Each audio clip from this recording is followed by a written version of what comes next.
जी सो खबर का कोई बच्चे का कौन पता होगा। हेलो हेलो अस्सलाम वालेकुम। जी बच्चों अस्सलाम वालेकुम। Rescue one two Peshawar. कमरा के एक्सटेंशन। हेलो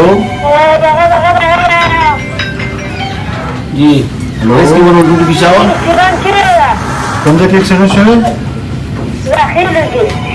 तो सो खबर है बच्चों।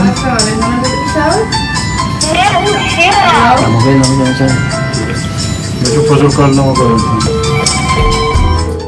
कंट्रोल डबल वन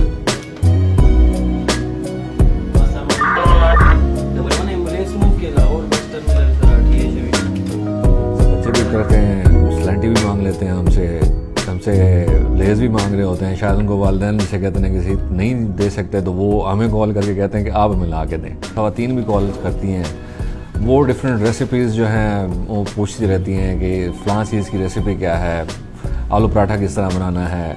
बाज़ औक़ात ऐसे इरिटेटिंग कॉलर्स भी होते हैं कि अब उनको समझाने के बावजूद भी वो बार बार जो है ना वो कॉल कर रहे होते हैं।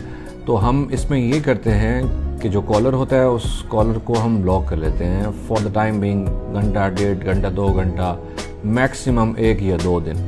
1-2 दिन के बाद हम उस कॉलर को दोबारा से उसकी जो वो होती है उसको अनब्लॉक कर देते हैं, क्योंकि हो सकता है इमरजेंसी की सूरत में हमारे कंट्रोल रूम में वो कॉल करे और आगे से अगर कॉल नहीं मिलती तो वो बेचारा इस हवाले से उसको प्रॉब्लम हो सकती है।